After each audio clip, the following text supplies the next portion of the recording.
court in Italy has jailed 6 scientists and a government official for underestimating the risk of a big earthquake a few days before one struck central Italy in 2009, killing more than 300 people.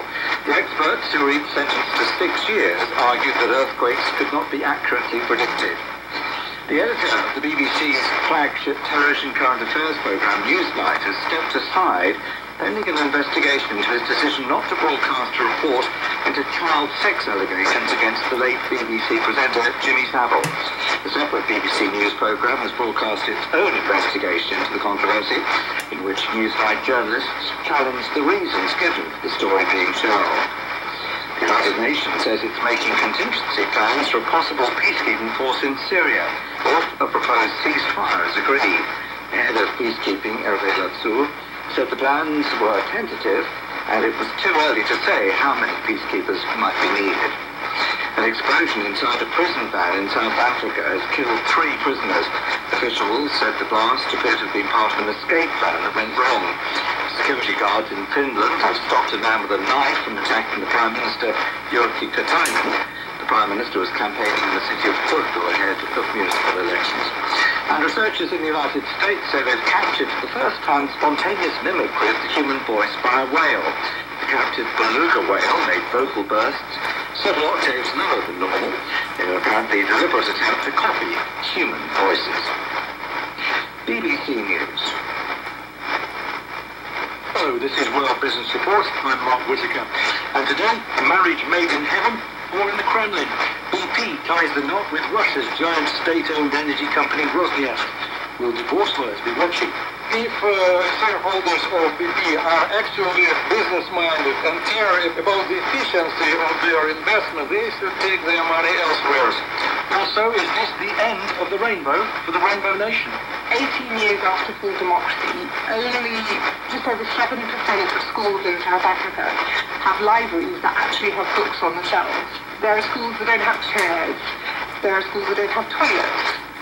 That's all to come, but first, the Russian state energy giant Rosneft is about to get a whole lot bigger.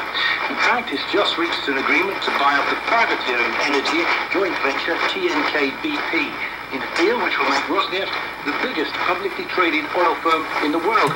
It's a complicated arrangement which has raised quite a few eyebrows.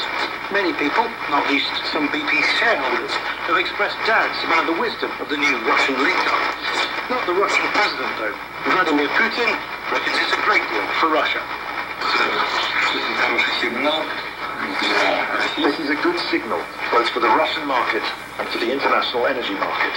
Another indication of the trust of our partners in business in Russia. Well, in a nutshell, the agreement will see BP selling its 50% stake in TNK-BP to Rosneft, mainly for cash, and BP will also get a 20% share in Rosneft and 2 seats on the board.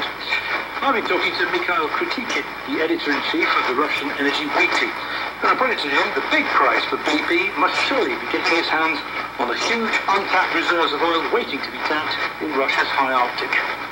No, this is absolutely not true. They will get some minority stake in the Rosneft, but forget about access to untapped reserves, because what Rosneft had in terms of licenses on the continental shelf of Russia, it has already distributed those stakes to other partners, such as ExxonMobil and Eni from Italy, and there is absolutely nothing left for BP. So nothing left for BP then? Why have they done this deal then, do you think? Basically, I think this is the right moment to call it a day and to take the money somewhere else. I mean, the fact is there are several top shareholders at BP who've been quoted as saying they feel deeply uncomfortable about this deal, but